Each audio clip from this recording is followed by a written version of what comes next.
그러나 너는 배우고 확신한 일에 거하라. 너가 네게서 배운 것을 알며 또 내가 어려서부터 성경을 알았나니 성경은 능히 너로 하여금 그리스도 예수 안에 있는 믿음으로 말미암아 구원에 이르는 지혜가 있게 하느니라. 모든 성경은 하나님의 감동으로 된 것으로 교훈과 책망과 바르게 함과 의로 교육하기에 유익하니 이는 하나님의 사람으로 온전케 하며 모든 선한 일을 행하기에 온전케 하려 함이니라. 아멘. 25일이 돌아와야 메리 크리스마스고요. 지금 미리 크리스마스를 하고 있는 겁니다. 성탄의 주인공이 누구일까요? 예수 그리스도가 성탄의 주인공이랍니다. 오늘 말씀은 지난주에 이어서 말씀을 나눕니다. 지난주 말씀이 생각이 좀 잘 났으면 좋겠습니다. 하나님께서 우리들 가운데 말씀하시는 방법이 4가지가 있었거든요. 화면 한번 잘 봐보실래요? 첫째는 직접적으로 말씀하신다. 다른 사람 통해서 아니에요. 직접 하나님이 나에게 말씀하신다. 아멘. 그리고 하나님이 이 시간 뭘로? 설교를 통해서 말씀하신다. 믿습니까? 그리고 또 뭐였나요? 세 번째는 성령으로 말씀해 주십니다. 성령으로 말씀해 주십니다. 그리고 성경으로 말씀해 주십니다. 그러니까 지난주에 이 말씀들이 잘 기억이 나야 돼요. 이 4가지 것이 과연 나에게 어떤 의미인가 잘 보라고요. 직접적으로 또 설교로 성경으로 성령으로 말씀하실 때에 과연 나에게는 어떤 것이 제일 많이 찾아오는가 잘 보라고요. 성경으로 말씀한다 할 때는 그 말씀을 잘 읽어보시라고요. 성령이 말씀하신다 그럴 때는 뭐냐면요. 대체 이 고민거리 앞에서, 이 염려 앞에서, 이 사건 앞에서 성령 하나님은 나에게 무엇을 가르쳐주고 있습니까? 하고 성령 하나님께 여쭤보는 겁니다. 또 성경을 통해 답을 잘 찾는 사람들 있죠. 그런 사람도 어떻게 해야 돼요? 시간 날 때마다 성경을 펴서 성경을 통독하시라고요. 어제 저녁에 이 말씀을 듣는데 어떤 분이 그렇게 얘기합니다. 자기 어머니가 5년 동안 교회를 나오셨답니다. 그런데 성경 통독을 33번 했다라고 간증하는 걸 제가 들었습니다. 기적입니다. 기적. 자기 어머니가 교회 나온 것도 기적이지만요. 어머니가 교회 나와서 33번의 성경책을 읽었다라면서요. 그리고 나서 그 자신이 사진 한 장 보내왔는데요. 다른 것 아니라 성경책이에요. 성경책. 근데 그 성경을 나중에 제가 이제 밴드에다 한번 올리겠습니다. 참 흔적이 그대로 남아있어요. 그 자신이 읽었던 흔적이, 보았던 흔적이 땀방울이 또 떼자국이 그대로 남아있는데요. 그것이 자녀들에게 귀한 유산이 되어줄 줄로 믿습니다. 성경이 대체 어떤 책일까요? 5가지 말씀 가운데 지난주에 우리는 2가지 말씀을 봤습니다. 첫째는 믿음의 책이라는 것 잃어버리시면 안 되고요. 두 번째는 성경은 감동의 책이다. 이렇게 말씀을 나눈 적이 있습니다. 셋째, 넷째, 다섯째도 말씀을 드렸는데요. 기억이 날지 모르겠습니다. 능력, 개헌, 축복. 그냥 교회만 왔다 갔다 하면 안 돼요. 잘 기억하라고요. 그러니까 엉뚱한 말 하면 안 돼요. 왜냐하면 우리가 들었던 말씀 가지고 얘기하게 되는데 자기 지식 갖고 하는 사람은 한계가 있어요. 그러니까 지난주에 어떤 말씀을 들었는가, 이번 주에 어떤 말씀을 들었는가, 성경을 통해서 또 나에게 직접적으로 말씀하고 설교를 통해서 말씀하고 성령을 통해서 말씀할 때에 오늘 또 귀가 열려지는 귀한 은혜가 있기를 원합니다. 귀 담아서 잘 들으시라고요. 대체 이 말씀이 나에게 어떤 의미가 있고, 대체 이 말씀이 우리 가정 가운데 어떤 의미가 있고, 대체 이 말씀이 우리 교회 가운데 어떤 의미가 있는가. 그리고 코로나 전국 가운데는 이 나라 이민족 가운데는 대체 대림절기 4번째 가운데 하나님께서는 이 땅 가운데 어떤 메시지를 선포하고 계시는가를 잘 듣는 귀한 은혜가 우리 가운데 있어지기를 원합니다. 셋째가 뭐라고요? 성경은 능력의 책입니다. 믿습니까? 16절과 17절 말씀을 이해를 잘 하라고요. 그리고 여러분 성경책에 아예 기록을 해놔요. 노트를 보라고 하면 노트를 잘 안 볼 때가 있잖아요. 그러니까 성경에 보니까 그렇게 얘기해요. 일단은 16절과 17절에 보니까 어떻게 말씀하냐면요. 사람들에게 교훈, 책망, 바르게 함, 의로 교육하기에 유익하다라고 얘기합니다. 뭐가 그래요? 성경을 대하는 사람들에게 그렇게 말씀하셨어요. 그리고 성경을 대하는 사람들에게 결과를 주지요. 두 가지를 줍니다. 두 가지를. 어떤 결과를 준가요? 첫째는 뭐냐면요. 하나님의 사람으로 세워주십니다. 그동안 우리가 어떻게 살았는지 몰라요. 세상 사람으로 살았는지 사단의 앞잡이가 되어 살았는지. 그러나 중요한 건 뭐냐면요. 하나님의 사람으로 비로소 성경 말씀을 통해 나를 세워준다라는 겁니다. 그다음에 또 한 가지 것이 나옵니다. 그건 뭐냐면요. 모든 선한 일을 행할 능력 있는 사람으로 만들어줍니다. 능력 있는 사람. 그러니까 우리에게 능력이 다 있다고요. 어떤 특별한 사람만 능력이 있는 것 아니라 우리에게도 능력이 있어요. 아이를 마음껏 축복할 수 있는 그 능력이 있고요. 찬송할 수 있는 능력이 있고 기도할 수 있는 능력이 있고 말씀을 듣고 말씀을 나눌 수 있는 능력이 나에게도 있음을 믿습니다. 하나님의 사랑을 세워줄 뿐만 아니라 그 능력을 보여주십니다. 그럼 보십시다. 성경에 하나님의 말씀의 능력을 다양하게 말씀하는데요. 어떤 비유로 말씀하는지 6가지 비유입니다. 6가지 비유. 그렇게 6가지 비유를 지난주 말씀처럼 잘 기억했으면 좋겠어요. 하나님의 말씀은 칼과 같대요. 칼. 둘째는요. 하나님의 말씀은 불과 같답니다. 셋째는 하나님의 말씀은 방망이와 같대요. 넷째 하나님의 말씀은 물과 같고요. 다섯 번째는 등불과 같고요. 여섯 번째는 거울과 같대요. 그러니까 이 6가지 말씀을 잘 적어놨다가 잘 기억하고요. 그 말씀을 적용해 보라고요. 대체 나에게 있어서는 칼이 맞는가, 불이 맞는가, 방망이가 맞는가, 물이 맞는가, 그렇지 않은 등불이 맞는가, 그렇지 않은 거울이 맞는가. 이 6가지 말씀을요. 자, 차근차근 봐볼까요? 하나님의 말씀이 뭐가 같다고요? 칼입니다. 칼. 칼을 생각할 때마다요. 나중에 전쟁을 생각해 보라고요. 전쟁할 때 어떻게 한가요? 칼을 갖고 사용하지요. 그러니까 그건 뭐냐면 적을 무찌르는 무기가 됩니다. 이거 비유겠잖아요. 그러면 적을 무찌른다 할 때 그 적이 누구냐라는 거예요. 남편이 적이고 아내가 적이고 가정이 적이고 어떤 세상 사람이 적이 한 건 아니라 사단이 나의 적인 것을 믿습니다. 남편이 미워 죽겠대요. 아내가 미워 죽겠답니다. 그건 뭐예요? 그 자신이 지금 사단의 역사 때문에 시험 가운데 빠졌기 때문에 미워지는 거죠. 그러나 중요한 거였어요. 나의 적이 누구라고요? 사람 아니에요.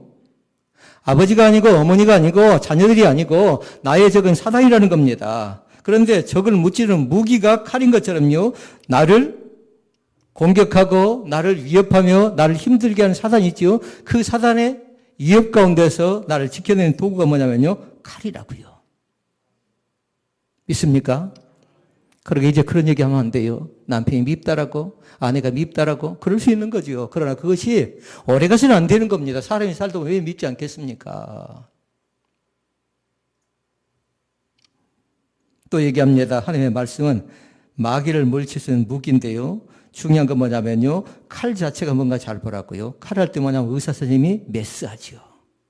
수술하는 도구라는 겁니다. 그러니까 이 시간 뭐 하냐면 나를 수술할 때 뭐냐면 나를 새롭게 만들어 주실 줄로 믿습니다. 그것이 뭘까요? 성경. 그래서 우리는 그렇게 배워야 됩니다. 성경 하나님의 말씀은 곧 칼과 같다. 칼과 같다. 그러니까 말씀 앞에서 하나님 왜 지난날에 내가 이 말씀 앞에 나를 바르게 세우지 못했을까요? 살펴보면요. 다 말씀 앞에 둔감했기 때문에 그러지 않겠나요? 교회가 잘못 판단하고 사람이 잘못 판단하고 목회가 잘못 판단할 때 다 말씀에 대한 분별력이 잘못되어질 때 그런 거죠. 자, 그러면 두 번째. 하나님의 말씀은 불과 같습니다. 불의 특성을 잘 보라고요. 불의 특성은 뭐냐면 뜨겁습니다. 그리고 태웁니다. 뜨겁다 할 때 중요한 거 있어요. 우리의 신앙 가운데, 우리의 마음 가운데 예수 그리스도가 우리 가운데 찾아오면요. 우리 자신들이 뭐 받는가요? 불을 받는답니다. 그러니까 그 전에 집회할 때는 어떻게 강사님들이 오셔서 앞에서 뭐 받으라고 했어요? 불 받아라 하면 성도들이 아멘 아멘 했죠. 그런데 그 불이 뭐냐라는 거예요. 그 불이 다른 것 아니에요. 세상적인 불이 아니라고요. 나를 태워서 없애버린 것이 아니라 성령의 강력하고도 능력 있는 불인 것을 나는 믿습니다. 그러기 시간도 마찬가지예요. 우리 자신들을 성령의 능력으로 말미암아 깨끗하게 태울 것은 태우고요. 무엇을 태우면 좋겠습니까? 죄의 문제는요, 반드시 회개해서 정리를 해야 되는데요. 회개하고 나서 정리하고 나서 보여지는 것이 있어요. 성경은 뭐냐면 도말이래, 도말. 깨끗하게 지워버린답니다. 그런데 중요한 거 있어요. 습관적으로 짓는 사람들의 도말은 하나님이 기뻐하지 않습니다. 습관적으로. 그건 틀림없이 그 사람의 신앙 자체에 뭔가가 문제가 있다는 거예요. 습관적으로 잘못된 걸 범죄할 때죠. 그 다음에 세 번째 말씀 가볼까요? 세 번째 말씀 뭐예요? 하나님의 말씀은 반석을 부수는 방망이가 된대요. 한마디로 망치가 된다고요. 나무를 깨뜨리기도 합니다. 새가루를 깨뜨리기도 합니다. 그런데 하나님의 말씀 자체가 깨뜨리고 부수는데요. 하나님 자체를 잘 보시라고요. 하나님은 우리 자신들에게서 어떤 역할을 하냐면 토기장의 역할을 한대요. 그때 우리 자신들이 생각나는 거 있어요. 하나님이 나를 만들고 나를 빚을 때에 하나님께서 나를 어떻게 만드실까요? 토기장이가. 우리처럼 걸작품으로 만든다고요. 우리 이현주 집사님 보세요. 걸작품. 하나님의 걸작품. 다른 것은 안 그런가요? 우리 이순남 권사님이나 정균 집사님이나 민경훈 집사님이나 다 하나님께서 토기장인데 빛과 빛을 똑같이 만들었나요? 외형도 다르고 성격도 다르고 마음도 다르고 생각하는 것도 다르고 다 각자 다르게 만들었는데요. 하나님이 토기장이신 것처럼 이 시간에 나를 걸작품으로 만들어 주었던 것을 믿습니다. 그런데 그냥 만들지 않았어요. 방망이로 다듬어 주셨다고요. 만져 주셨다고요. 나에게서 좋지 못한 행실이 있습니다. 잘못된 것이 있습니다. 그건 깨뜨리기도 하고 부수기도 하고 만지기도 하면서 하나님께 나를 하나님의 피조물인 걸작품으로 만들어 주셨음을 나는 믿습니다. 첫째가 뭐 했다고요? 칼, 두 번째 돌, 세 번째 방망이, 네 번째가 나옵니다. 네 번째 물이 나오고, 다섯 번째 등불이 나오고, 여섯 번째 잘 기억하시라고 그것 자체를요. 여섯 번째 거울의 의미도 잘 기억해야 돼요. 그러면 네 번째 말씀 봐볼까요? 물입니다. 물 자체는 뭐냐면요, 우리 자신들을 깨끗게 만들어줍니다. 청결하게는 능력이 있답니다. 그런데 성경 말씀은 성경을 가까이 하면 가까이 할수록 그 사람이 깨끗해져 간대요. 어제 제가 나오지 않는 사람들을 전화를 했습니다. 그런데 안타까운 건 뭐냐면요, 전화를 받아주지 않았어요. 이것이 교회의 현실입니다. 이것이 목회자의 애로움이답니다. 성도에게 전화했을 때요, 전화를 받아주지 않을 때 그 사람 마음을 잃을 수가 있거든요. 그런데 잘 봐보세요. 사람을 깨끗게 하는 건 다른 것 아니라 예배당에 나올 때에 예배당 안에서 물을 받아야 되는데 그 물 자체가 뭐냐라는 거예요. 그러니까 기억해놔야 돼요. 물 뒤에는 생수를 적어 놓으셔요. 생수. 그러니까 그 전에 불과 우리 20, 30년 전에 뭐 했던가요? 생수? 기억나는 곳 있나요? 정확하게 아셔야 돼요. 그러니까 그 물 자체는 하나의 비유가 상징적이라는 겁니다. 그런데 사람들은 그 물을 받기 위해서 어떻게 해서 줄을 쫙 섰지요. 가까운 곳에서 우리 그런 적 없나요? 시간이 지나서 우리가 잘 이해를 못하고 잘 기억하지 못한 사람들이 있지만요, 지금 만약에 그러라고 하면요, 그럴 사람이 많이 없습니다. 물 옆에 생수를 적어놓고, 그 다음에 생명수를 적어놓고, 그리고 교회는 뭐 다른 것일까 잘 보라고요. 교회는 이곳이 생명샘인 것을 믿습니다. 사랑하는 성도가 물이 필요합니다. 그럼 어디 가야 돼요? 생수 대신 예수 그리스도 앞에 나와야 되는데 이곳은 하나님이 계신 전이기 때문에 이곳에 생명샘에서 마음껏 받아가는 귀한 은혜가 나타날 수 있기를 바랍니다. 오늘은 다른 것 아니에요. 생수라고 해요, 생수. 생명수 대신 예수 그리스도를 만나는 귀한 시간인 것을 믿습니다. 그리고 각 가정가정들마다 부모의 역할은 뭐라고요? 믿음의 부모의 역할들은 다른 것 아니라 마중물을 준비하시라고요. 그래서 펌프샘이 있죠. 펌프샘은 조금만 물이 있어도 그 물 때문에 올라오는 겁니다, 바닥에서. 그런데 그 물이 없잖아요. 공급해 줄 수가 없어요. 지금은 자녀들이 많이 없습니다만 자식들이 많으면 어떻게 되든가요? 여기저기서 하고 저기에서 문제들이 계속 걷잡없이 일어나죠. 그러면 그 자녀들을 어떻게 양육하고 어떻게 훈련하시겠습니까? 이제 믿는 사람 다른 방법이 없어요. 찾아올 때에 마중물을 통해서 물을 공급해주는 귀한 은혜가 우리 가운데 있어지기를 주의 이름으로 축원을 드립니다. 그리고 다섯 번째는 하나님의 말씀은 등불 빛과 같답니다. 광주하면 생각나는 거 있나요? 세자로. 광주. 빛고울이랍니다. 빛의 도시랍니다. 광주가. 그래야 다른 것 아니라 이 땅이 피로 얼룩진 그런 사회 가운데서 해방되어지는 자유의 거룩한 기쁨이 나타났으면 좋겠습니다. 아직도 어둠이 치유가 되지 않는 그런 부분들이 많이 있지만요.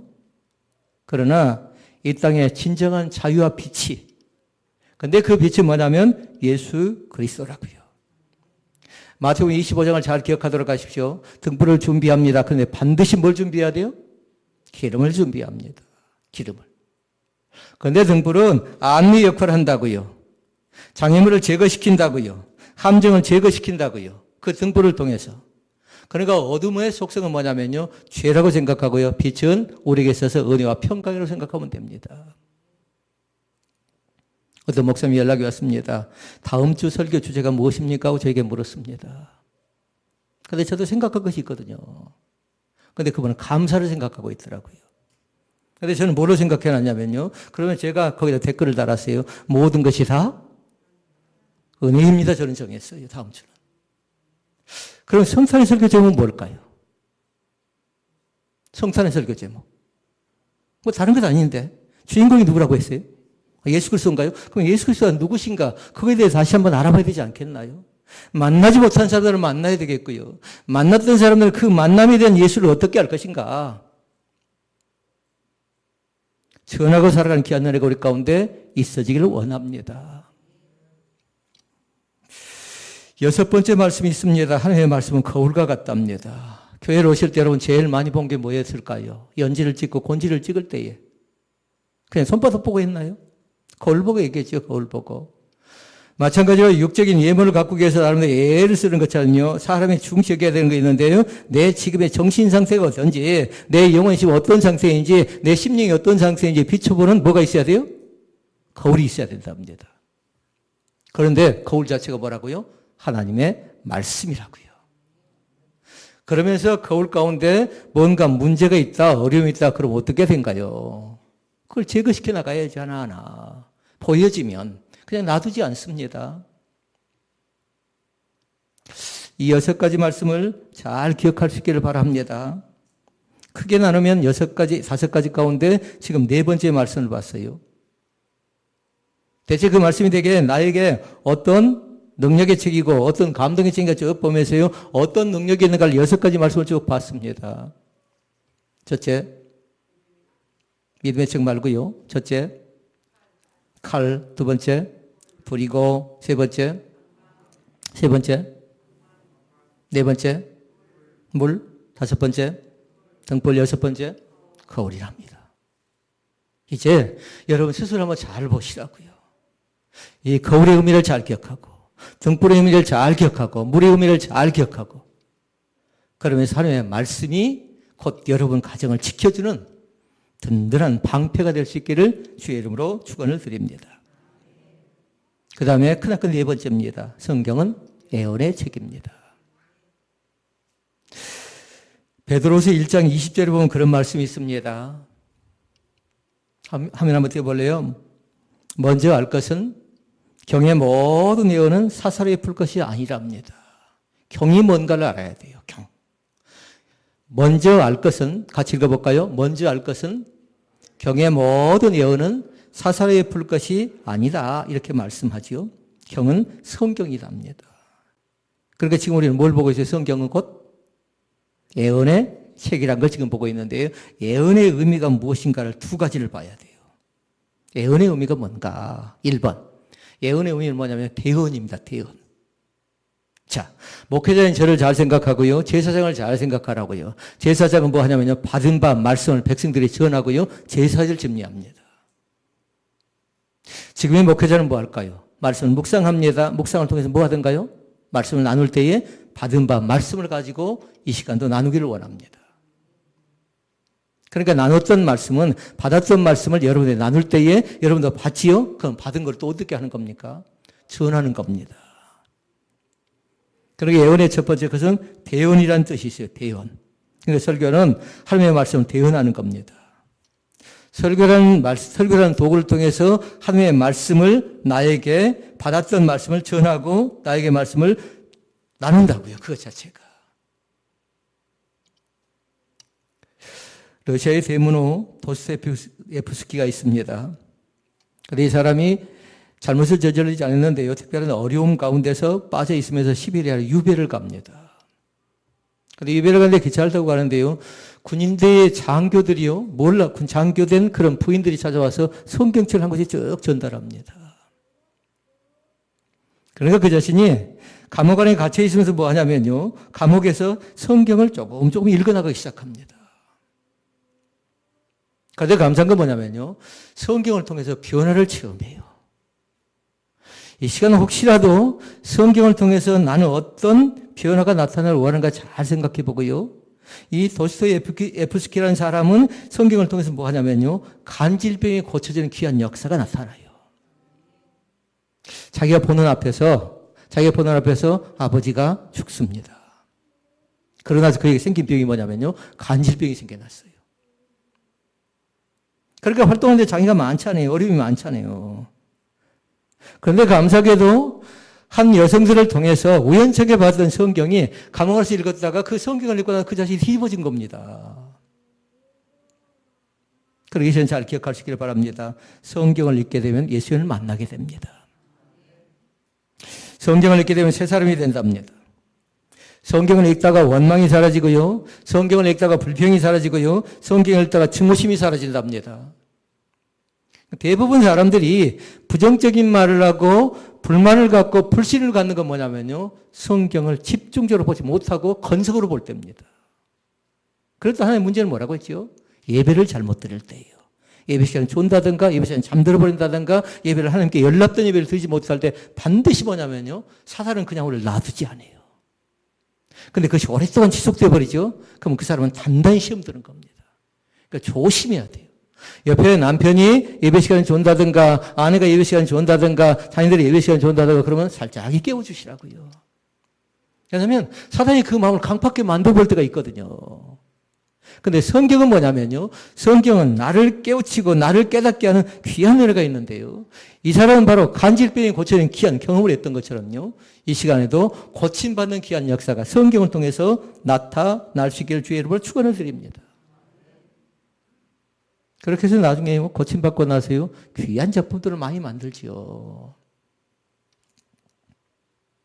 예언은 대언이라는 뜻이 있고요. 두 번째 예언이라는 말 자체가 있습니다. 두 번째 말씀 뭐냐면요. 아직 일어나지 않은 장래일입니다. 아직 일어나지 않았어요. 장래일이라고요. 그러면 요한계시로 말하면 그 말씀이 뭔가요? 내자로. 마라나타예요. 앞으로 이루어질 것이라고요. 아멘 주 예수여 이 땅 가운데 오시옵소서 하고 이미 예언도 되어 있지만 예언에 대한 성취가 나와 있는데요. 그 부분에 대해서 일어나지 않을 것에 대해서 일어나지 않았던 것이 이제 앞으로 일어날 것이라고 확신하는 것이 뭐냐면요. 하나님의 기록된 계시의 말씀인 것을 믿습니다. 처음엔 믿어지지 않습니다. 이성적으로 맞지 않습니다. 과학적으로 맞지 않습니다. 그런데 뭐냐면요. 성경이 어떤 때는 은혜가 되기도 하고요. 성경 자체가 그 믿어지기도 하는 겁니다. 언제 그러던가요? 마음이 열려야. 그리고 언제 그래요? 은혜 받아야 그런답니다. 은혜 받아요. 그러니까 목사님 저도 마찬가지고요. 은혜 받아야 돼요. 아멘하는 사람이 없네요. 목사 저밖에 없나요? 우리 전체다가 목자가 되기도 양도 되고 그러잖아요. 이제는 있는 모든 사람들이 은혜 받아서 하나님의 사람으로 거듭날 수 있기를 주의 이름으로 축복을 드립니다. 자, 그러면 크나큰 마지막 다섯 번째는 성경은 축복의 책입니다. 제일 처음에 성경은 믿음의 책으로 시작했어요. 두 번째는 감동의 책으로 시작했어요. 그리고 오늘은 능력의 책, 예언의 책, 그 다음에 축복의 책을 보고 있는데요. 잘 기억해서 그 말씀이 대체 나에게 어떤 의미가 있는가를 잘 보시라고요. 그리고 하나님 믿다가 낙심된 사람들이 있으면 그 사람들이 전하시라고요. 왜 그럴까요? 하나님의 말씀은 살았고 원동력이 있어 사후의 날씨 어떤 것보다도 예리하대요. 그래서 우리는 그렇게 배웠어요. 이 능력 자체에 대해서 칼이다. 이제 또 어떻게 들어가야 되는가요? 두 번째는 칼이다. 불이다. 그 다음에 방망이다. 네 번째는 물이다. 등불이다. 거울이다. 어떻게 나에게 역사할지 몰라요. 어떻게. 그 축복을 받아 누리는 귀한 권세가 우리 가운데 넘쳐날 수 있기를 주의 이름으로 축원을 드립니다. 성경은 축복의 책입니다. 두 가지를 나눠보는데요. 성경은 말씀을 지켜 행하는 사람은 축복의 책이 돼요. 그러니까 말씀을 귀담아 잘 듣고 말씀을 잘 지켜나갈 수 있기를 바랍니다. 이 말씀은 꼭 암송해야 될 말씀이 있어요. 대표적인 말씀이에요. 순종의 말씀이 어디에 나와 있냐면요. 신명기. 몇 장? 28장. 몇 절? 1절 말씀. 암송하고 또 암송하고 또 암송하시라고요. 신명기 28장 1절 말씀이 바로 순종의 말씀인데요. 이것이 다섯 번째 말씀이에요. 성경은 곧 뭐라고요? 축복의 책이라고요. 21장 1절 말씀 읽어볼까요? 말씀을 삼가 듣고 내가 오늘날 내게 명하는 그 모든 명령을 지켜 행하면 뛰어나게 하실 것이다. 아멘. 아멘. 이 말씀의 근거에서 축복을 받던 사람들이 많이 있습니다. 대표적인 사람 한 사람만 얘기해 볼까요? 이스라엘의 성군. 누구인가요? 다윗. 하나님께서 다윗을 왕위로 삼아줄 때 잘 생각해 보라고요. 다윗이 왕이 될 만한 그런 자격이고 그러신가요? 그렇지 못하답니다. 환경 어쩐가요? 좋지 못하면 두고의 목자입니다. 양을 치는 사람입니다. 그래서 하나님께서 그 자신을 택하지요. 그 자신을 택하고 나서 사무엘하 5장 10절 말씀에 보니까요. 그렇게 얘기합니다.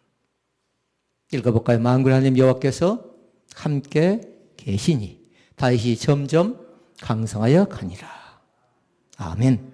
거기다가 자기 이름을 한번 넣어볼까요? 만군의 하나님 여호와께서 누구와 함께 하시니? 이 시간에 누구와 함께? 나와 함께 하시니 내가 점점 더 강성하여 가니라. 사랑하는 성도 여러분, 허약한 그리스도인이 되지 않고요. 강건한 그리스도인이 될 수 있기를 바랍니다. 강건한 그리스도인이 될 수 있기를 바랍니다.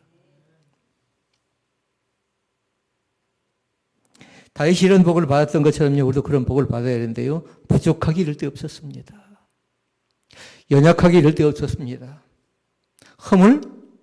단점 어쩐가요? 우리 이미 그 말씀을 통해서 봤어요. 그 자신이 저지른 범죄가 무엇인가 우리 이미 다 봤습니다. 그럼에도 불구하고 하나님께서 그 자신을 어떻게 하던가요? 그 자신을 하나님의 사람으로 세워줍니다. 하나님의 사람으로 세워준다고요. 그러니까 두 가지의 복을 받아요. 하나님께서 왕위를 세워주는, 왕권을 주는 그 권세를 받을 뿐만 아니라 그 자신에게 하나님께 또 축복을 하는데요. 하나님의 뜻을 그 자신이 보는 앞에 다 이루어 주셨습니다. 그러니까 귀한 것입니다. 그러니까 다윗을 보면서 과연 나는 하나님 앞에서 어떤 축복을 받은 사람인가를 잘 메모해 볼 수 있기를 바랍니다.